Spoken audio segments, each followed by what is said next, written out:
Recipe start ಮಾಡುವ ಮುಂಚೆ ನಮ್ಮ ಚಾನಲನ್ನು ಇವಾಗಲೇ ಸಬ್ಸ್ಕ್ರೈಬ್ ಮಾಡಿ ಬೆಲ್ಲನ್ನು ಪ್ರೆಸ್ ಮಾಡಿ. ಪರ್ಫೆಕ್ಟಾಗಿ ಕಾಲಾ ಗುಲಾಬ್ ಜಾಮೂನ್ ಹೇಗೆ ಮಾಡೋದು, ಸ್ಮೂತ್ ಹಾಗೂ ಜ್ಯೂಸಿಯಾಗಿ ಹೇಗೆ ಮಾಡೋದು ಅಂತ ನಾನು ಹೇಳಿಕೊಡ್ತೀನಿ ಕೆಲವೊಂದು ಟಿಪ್ಸ್ ಮತ್ತು ಟ್ರಿಕ್ಸ್ ಒಂದಿಗೆ. ಸೊ ನೋಡಿ ಎಷ್ಟು ಸ್ಮೂತಾಗಿ ಎಷ್ಟು ಜ್ಯೂಸಿಯಾಗಿದ್ದು ಬಂದಿದೆ ಅಂತ. ಸೊ ಈ ವಿಡಿಯೋನ ಪೂರ್ತಿ ನೋಡಬೇಕಾಗುತ್ತೆ, ಯಾಕಂದರೆ ಇದು ಫ್ರೈಯಿಂಗಲ್ಲಿರೋದು ಎಲ್ಲ ಟೆಕ್ನಿಕ್ ಇದರದ್ದು. ಹಾಗಾಗಿ ಈ ವಿಡಿಯೋನ ಸ್ಕಿಪ್ ಮಾಡದೆ ನೋಡಿ, ನಿಮಗೆ ಸರಿಯಾಗಿ ಅರ್ಥ ಆಗುತ್ತೆ ಇದನ್ನು ಹೇಗೆ ಪರ್ಫೆಕ್ಟಾಗಿ ಮಾಡೋದು ಅಂತ, ಯಾವುದೇ ಕ್ರ್ಯಾಕ್ಸ್ ಇಲ್ಲದೆ. ಬನ್ನಿ ಶುರು ಮಾಡೋಣ. ಹಾಯ್ ಫ್ರೆಂಡ್ಸ್, ನಾನು ಜ್ಯೋತ್ಸ್ನಾ, ನನ್ನ ಚಾನಲ್ಗೆ ಸ್ವಾಗತ. ಮೊದಲಿಗೆ ನಾನು ಒಂದು ಪ್ಯಾನನ್ನು ಗ್ಯಾಸ್ ಮೇಲೆ ಇಟ್ಟಿದ್ದೀನಿ. ಅದಕ್ಕೆ ನಾನು 1 ಕಪ್, ನೋಡಿ ಈ ಕಪ್ಪಲ್ಲಿ ನಾನು 1 ಕಪ್ ಸಕ್ಕರೆ, 1.5 ಕಪ್ ಸಕ್ಕರೆನ ಹಾಕ್ತಾಯಿದ್ದೀನಿ. ಅರ್ಧ ಕಪ್ ಇನ್ನೊಂದು ಹಾಕ್ತಾಯಿದ್ದೀನಿ. ಯಾಕೆ ಇಷ್ಟೊಂದು ಸಕ್ಕರೆ ಅಂದರೆ, ನಮ್ಮ ಗುಲಾಬ್ ಜಾಮೂನ್ ಏನಿದೆ ನೋಡಿ, ಅದು ಸಾಫ್ಟಾಗಿ ಬರಬೇಕು ಅಂದರೆ ನಾವು ಇಷ್ಟು ಸಕ್ಕರೆ ಪಾಕನ ಮಾಡಲೇಬೇಕಾಗುತ್ತೆ. ನೋಡಿ ಅದೇ ಮೆಷರ್ಮೆಂಟಲ್ಲಿ 1.5 ಕಪ್ ಸಕ್ಕರೆಗೆ 1.5 ಕಪ್ ನೀರನ್ನು ಹಾಕ್ತಾಯಿದ್ದೀನಿ. ಗ್ಯಾಸನ್ನು ಮೀಡಿಯಮ್ ಫ್ಲೇಮಲ್ಲಿ ಇಟ್ಟು ಇದನ್ನು ನಾನು ಬಿಸಿ ಮಾಡ್ತಾಯಿದ್ದೀನಿ.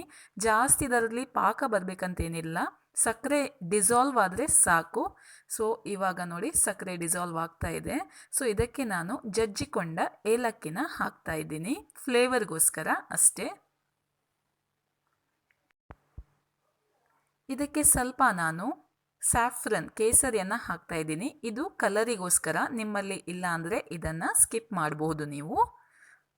ಸೊ ಇದು ಹಾಕೋದ್ರಿಂದ ನಮ್ಮ ಪಾಕಕ್ಕೆ ಸ್ವಲ್ಪ ಆರೆಂಜ್ ಕಲರ್ ಬರುತ್ತೆ ಅಷ್ಟೇ. ಇಲ್ಲ ಅಂದರೆ ನೀವು ಸ್ಕಿಪ್ ಮಾಡಿ, ನೋ ಪ್ರಾಬ್ಲಮ್. ಸೊ ಇವಾಗ ಸಕ್ಕರೆ ಎಲ್ಲ ಡಿಸಾಲ್ವ್ ಆಗ್ತಾ ಇದೆ ನೋಡಿ. ಸೊ ಇದು ಸ್ವಲ್ಪ ಗಟ್ಟಿ ಆದರೆ ಸಾಕು, ಜಾಸ್ತಿ ಅಂಟು ಬರಬೇಕಂತೇನಿಲ್ಲ, ಸ್ವಲ್ಪ ಇದಾದರೆ ಸಾಕು. ಸೊ ನೋಡಿ ಇದು ಚೆನ್ನಾಗಿ ಕುದೀತಾ ಇದೆ. ಸೊ ಇವಾಗ ನಾನು ಒಂದು ಅರ್ಧ ನಿಂಬೆ ಜ್ಯೂಸನ್ನು ಇದಕ್ಕೆ ಹಾಕ್ತಾಯಿದ್ದೀನಿ. ಇದು ಹಾಕುವ ಉದ್ದೇಶ ಏನಂದರೆ, ನಾವು ಇದನ್ನು ಆಫ್ ಮಾಡಿ ಬದಿಗೆ ಇಟ್ಟ ನಂತರ ಸಕ್ಕರೆ ನಮ್ಮದು ಗಟ್ಟಿ ಆಗಬಾರ್ದು, ಆದ ಕಾರಣ ನಿಂಬೆ ಜ್ಯೂಸನ್ನು ಹಾಕೋದು ನಾವು. ಅದು ಹಾಕದಿದ್ರೆ ಏನಾಗುತ್ತೆ, ನಮ್ಮ ಪಾಕ ಗಟ್ಟಿ ಆಗುತ್ತೆ. ಸೊ ಇವಾಗ ಇದು ರೆಡಿಯಾಗಿದೆ. ಹೇಗೆ ಗೊತ್ತಾಗುತ್ತೆ ರೆಡಿಯಾಗಿದೆ ಅಂತ? ಈ ರೀತಿ ಕೈಯಲ್ಲಿ ತೆಗೆದು ಈ ರೀತಿ ನೋಡಿ, ಆಯ್ಲಿ ಆಗಿರುತ್ತೆ, ಸ್ವಲ್ಪ ಅಂಟು ಬರುತ್ತೆ, ಇಷ್ಟಾದರೆ ಸಾಕು, ಜಾಸ್ತಿ ಅಂಟು ಬರುವ ಅವಶ್ಯಕತೆ ಇಲ್ಲ.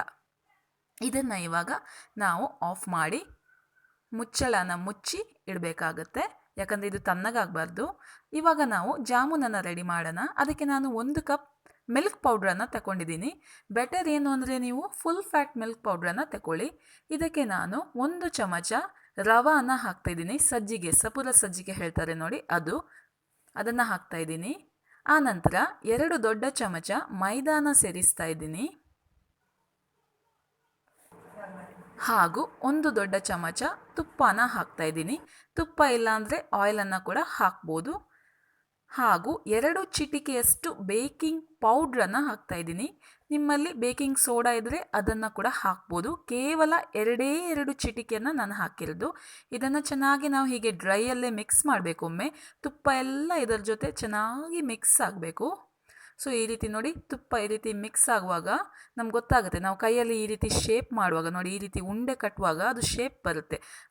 ಹಾಗೆ ಬಂದರೆ ನಮ್ಮದು ಸರಿ ಮಿಕ್ಸ್ ಆಗಿದೆ ಅಂತ ಅರ್ಥ ನೋಡಿ. ಸೊ ಇವಾಗ ನಾವು ಸ್ವಲ್ಪನೇ ಇದಕ್ಕೆ ಹಾಲನ್ನು ಹಾಕಿ ಇದನ್ನು ನಾವು ಕಲಿಸ್ಬೇಕಾಗುತ್ತೆ. ಹಾಲು ಬಿಸಿ ಮಾಡಿದ ಹಾಲೇನಲ್ಲ, ನಾರ್ಮಲ್ ಹಾಲನ್ನು ತಗೊಳ್ಳಿ, ಬಿಸಿ ಮಾಡಿ ಹಾಕಬೇಕಂತೇನಿಲ್ಲ. ಸೊ ಸ್ವಲ್ಪನೇ ನಾನು ಹಾಕ್ತಾಯಿದ್ದೀನಿ. ನಾನಿಲ್ಲಿ ಅರ್ಧ ಕಪ್ ಹಾಲನ್ನು ತೆಗೆದಿದ್ದೀನಿ. ಅಷ್ಟು ಹಾಲು ನಮಗೆ ಬೇಕಂತಿಲ್ಲ, ನಾವು ಸ್ವಲ್ಪನೇ ನಮಗೆ ಎಷ್ಟು ಬೇಕು ಅಷ್ಟನ್ನು ಮಾತ್ರ ನಾವಿಲ್ಲಿ ಹಾಕಿ ನಾವು ಇದರದ್ದು ಒಂದು ಡೋ ರೆಡಿ ಮಾಡಬೇಕಾಗತ್ತೆ. ತುಂಬ ಜನರದ್ದು ಕಂಪ್ಲೇಂಟ್ ಏನಿರುತ್ತೆ ಅಂದರೆ, ಗುಲಾಬ್ ಜಾಮೂನ್ ನಮ್ಮದು ಹಾರ್ಡಾಗುತ್ತೆ, ಹಾಗೂ ಗುಲಾಬ್ ಜಾಮೂನಲ್ಲಿ ನಮ್ಮದು ಕ್ರ್ಯಾಕ್ಸ್ ಇರುತ್ತೆ ಅಂತ. ಅದು ಬರೋದು ಈ ಹಿಟ್ಟು ಕಲಿಸೋದ್ರಲ್ಲಿ. ಸೊ ನೀವು ಹಿಟ್ಟು ಕಲಿಸುವಾಗ ಹಾಲು ಅಥವಾ ನೀರನ್ನು ನೀವು ಕಡಿಮೆ ಹಾಕಿದರೆ ಏನಾಗುತ್ತೆ, ನಮ್ಮ ಉಂಡೆಯಲ್ಲಿ ಕ್ರ್ಯಾಕ್ಸ್ ಬೀಳುತ್ತೆ. ಅದೇ ರೀತಿ ನೀವು ನೀರನ್ನು ಜಾಸ್ತಿ ಕೂಡ ಹಾಕಿದೆ ಅದು ಸರಿಯಾಗಿ ಶೇಪ್ ನಿಲ್ಲೋದಿಲ್ಲ. ಆದ ಕಾರಣ ನಾವು ಕರೆಕ್ಟಾಗಿ ಹಾಲು ಅಥವಾ ನೀರನ್ನು ಸರಿಯಾಗಿ ಹಾಕಬೇಕು. ಆವಾಗ ಮಾತ್ರ ನಮ್ಮದು ಹಿಟ್ಟು ಕರೆಕ್ಟಾಗಿ ಕ್ರ್ಯಾಕ್ ಇಲ್ಲದೆ ನಮ್ಮದು ಜಾಮೂನ್ ಸರಿಯಾಗಿ ಬರುತ್ತೆ. ಸೊ ಇದು ಇವಾಗ ನೋಡಿ, ನಾನು ಇದನ್ನು ಪೂರ್ತಿಯಾಗಿ ನಿಮಗೆ ತೋರಿಸ್ತಾ ಇದ್ದೀನಿ, ಯಾಕಂದರೆ ನಿಮಗೆ ಮತ್ತೆ ಗೊತ್ತಾಗೋದಿಲ್ಲ ನಾನು ಇದನ್ನು ಕಟ್ ಮಾಡಿ ತೋರಿಸಿದರೆ. ಸೊ ಈ ರೀತಿ ನಾವು ಡೋವನ್ನು ರೆಡಿ ಮಾಡಬೇಕು. ಈ ರೀತಿ ಡೋವನ್ನು ರೆಡಿ ಮಾಡಿ ಇದನ್ನು ನಾವು ಒಂದು 2-3 ನಿಮಿಷ ರೆಸ್ಟ್ ಮಾಡಲಿಕ್ಕೆ ಇಡಬೇಕಾಗುತ್ತೆ. ಸೊ ನಾನಿಲ್ಲಿ ಒಂದು 3 ನಿಮಿಷ ಇದನ್ನು ರೆಸ್ಟ್ ಮಾಡಲಿಕ್ಕೆ ಇಡ್ತಾ ಇದ್ದೀನಿ. ಇದನ್ನು ಮುಚ್ಚಿಡೋಣ. ಇವಾಗ 3 ನಿಮಿಷ ಆಗಿದೆ. ಸೊ ಇವಾಗ ನೋಡಿ ನಮ್ಮ ಡೋ ತುಂಬ ಸಾಫ್ಟ್ ಆಗಿದೆ. ಸಪೋಸ್ ಸಾಫ್ಟ್ ಆಗಿಲ್ಲ ಅಂದರೆ ನೀವು ಸ್ವಲ್ಪ ಇದನ್ನು ಆಯಿಲ್ ಅಥವಾ ನೀರನ್ನು ಸೇರಿಸಿ ಸಾಫ್ಟ್ ಮಾಡ್ಬೋದು. ಇವಾಗ ಇದರಿಂದ ನಾನು ಸ್ವಲ್ಪ ಪೋರ್ಷನನ್ನು ತೆಗೆದು ಇನ್ನೊಂದು ಬೌಲಲ್ಲಿ ಹಾಕ್ತಾ ಇದ್ದೀನಿ. ಯಾಕಂದರೆ ಕಾಲಾ ಜಾಮೂನ್ ಒಳಗಡೆ ನಾವು ಸ್ಟಫಿಂಗನ್ನು ಮಾಡ್ತಾ ಇದ್ದೀವಿ, ಅದಕ್ಕೋಸ್ಕರ. ಸೊ ಇವಾಗ ಇಲ್ಲಿ ನಾನು ಸ್ವಲ್ಪ ಹಾಲಿಗೆ ಅರಶಿನ ಹಾಕಿ ಅದಕ್ಕೆ ಸ್ವಲ್ಪ ವೆನಿಲಾ ಎಸೆನ್ಸನ್ನು ಹಾಕಿದ್ದೀನಿ. ನಿಮ್ಮಲ್ಲಿ ಫುಡ್ ಕಲರ್ ಇದ್ದರೆ ಅದನ್ನು ಯೂಸ್ ಮಾಡ್ಬೋದು. ಅದನ್ನು ನಾವು ಇವಾಗ ಸ್ವಲ್ಪ ಬದಿಗಿಟ್ಟಿದ್ವಲ್ವ, ಆ ಹಿಟ್ಟಿಗೆ ನಾವು ಇದನ್ನು ಮಿಕ್ಸ್ ಮಾಡಬೇಕು. ಸೊ ಈ ರೀತಿ ಮಾಡೋದ್ರಿಂದ ಒಂದು ಒಳ್ಳೆ ಕಲರ್ ಬರುತ್ತೆ. ಇದು ನಾವು ಸ್ಟಫಿಂಗಿಗೆ ಮಾಡೋದು. ಇದರೊಳಗೆ ನೀವು ಬೇಕಿದ್ರೆ ನಟ್ಸ್ ಅನ್ನು ಹಾಕ್ಬೋದು. ಬಾದಾಮಿ, ಗೋಡಂಬಿ ಎಲ್ಲ ಇದ್ದರೆ, ಪಿಸ್ತಾ ಎಲ್ಲ ಇದ್ದರೆ ಅದನ್ನು ಕೂಡ ನೀವು ಸೇರಿಸ್ಬೋದು. ನಿಮ್ಮಲ್ಲಿ ಫುಡ್ ಕಲರ್ ಇದ್ದರೆ ನೀವು ಬೇರೆ ಬೇರೆ ಕಲರನ್ನು ಯೂಸ್ ಮಾಡ್ಬೋದು. ನಾನು ಫುಡ್ ಕಲರನ್ನು ಯೂಸ್ ಮಾಡ್ತಾ ಇಲ್ಲ. ಅದರ ಬದಲಿಗೆ ಒಂಚೂರು ಹಾಲಿಗೆ ಅರಶಿನ ಮತ್ತು ವೆನಿಲಾ ಎಸೆನ್ಸನ್ನು ಹಾಕಿ ನಾನು ಮಿಕ್ಸ್ ಮಾಡಿ ಇಟ್ಟಿದ್ದೀನಿ. ಇವಾಗ ಇದರ ಸಣ್ಣ ಸಣ್ಣ ಉಂಡೆಯನ್ನು ನಾವು ಮಾಡಬೇಕು. ರಫಾಗಿ ಉಂಡೆ ಮಾಡಿದರೆ ಆಯಿತು, ಪರ್ಫೆಕ್ಟಾಗಿ ಆಗಬೇಕಂತೇನಿಲ್ಲ. ಈ ರೀತಿ ಮಾಡೋದ್ರಿಂದ ಮತ್ತೆ ನಮಗೆ ಜಾಮೂನ್ ಒಳಗೆ ಸ್ಟಫಿಂಗ್ ಮಾಡಲಿಕ್ಕೆ ಈಸಿ ಆಗುತ್ತೆ. ಆದ ಕಾರಣ ನಾನು ಇವಾಗಲೇ ಇದನ್ನು ಈ ರೀತಿ ಉಂಡೆ ಮಾಡಿ ಇಡ್ತಾ ಇದ್ದೀನಿ.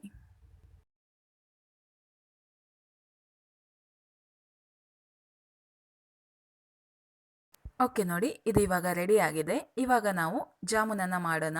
ಸೊ ಕೈಯನ್ನು ಸ್ವಲ್ಪ ಒದ್ದೆ ಮಾಡಬೇಕು. ನೀರು ಅಥವಾ ಆಯಿಲನ್ನು ಹಾಕಿ ಒದ್ದೆ ಮಾಡ್ಬೋದು. ನೀರು ಬೇಕಿದ್ದರೆ ನೀರನ್ನು ಕೂಡ ಕೈಯಲ್ಲಿ ತಗೊಳ್ಬೋದು. ನಾನು ಸ್ವಲ್ಪ ನೀರನ್ನು ಹಾಕಿದ್ದೇನೆ. ಈ ರೀತಿ ನೀರನ್ನು ಹಾಕ್ಕೊಂಡು ನಾವು ಈ ರೀತಿ ಉಂಡೆಯನ್ನು ಕಟ್ಟಬೇಕು. ಸೊ ನಿಮಗೆ ಉಂಡೆ ಕಟ್ಟುವಾಗ ಗೊತ್ತಾಗುತ್ತೆ ನಿಮ್ಮದು ಕ್ರ್ಯಾಕ್ಸ್ ಇದೆಯಾ ಇಲ್ವಾ ಅಂತ.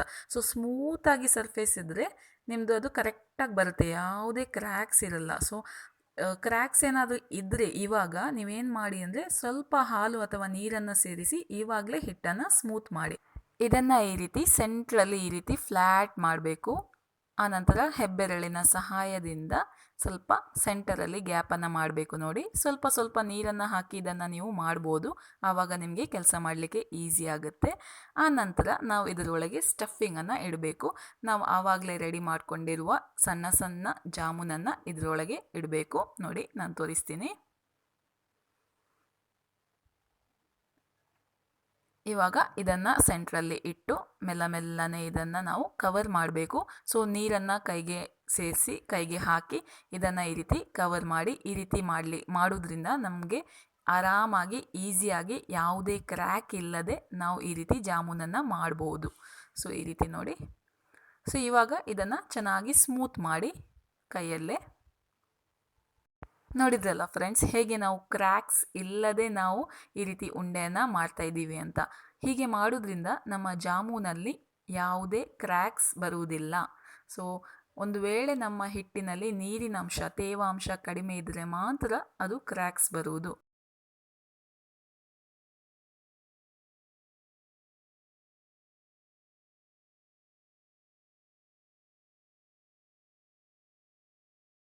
ಈ ಥರ ಇದ್ದರೆ ನಮ್ಮ ಜಾಮೂನ್ ಸರಿ ಇಲ್ಲ ಅಂತ ಅರ್ಥ.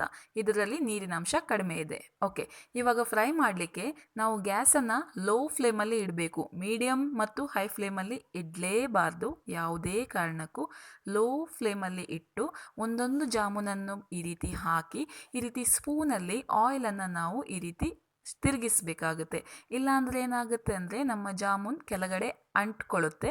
ಆದ ಕಾರಣ ನಾವು ಜಾಮೂನನ್ನು ಹಾಕಿದ ಕೂಡಲೇ ಸ್ಪೂನಲ್ಲಿ ಈ ಥರ ಎಣ್ಣೆಯನ್ನು ನಾವು ಈ ಥರ ತಿರುಗಿಸಬೇಕಾಗುತ್ತೆ. ನಾವು ಜಾಮೂನನ್ನು ಮುಟ್ಟಬಾರ್ದು, ಖಾಲಿ ಎಣ್ಣೆಯನ್ನು, ಆಯಿಲನ್ನು ಮಾತ್ರ ನಾವು ಈ ಥರ ಶೇಕ್ ಮಾಡಬೇಕಾಗುತ್ತೆ. ಜಾಮೂನನ್ನು ಮುಟ್ಟಲಿಕ್ಕೆ ಹೋಗಬೇಡಿ.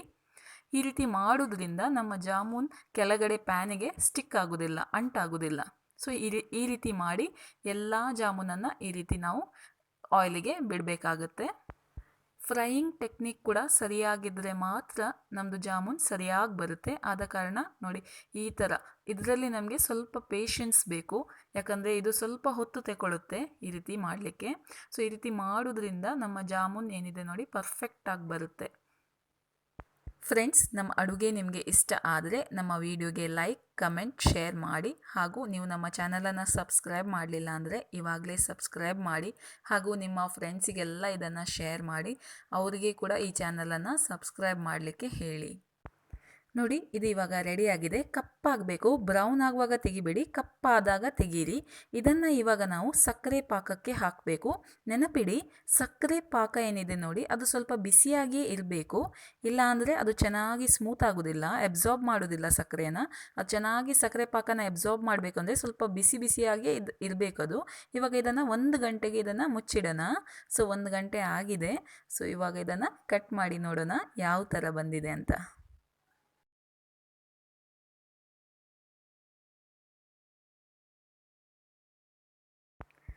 ಕಟ್ ಮಾಡಿ ನೋಡೋಣ.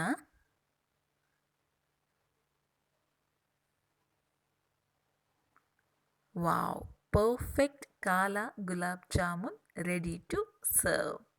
Thanks for watching.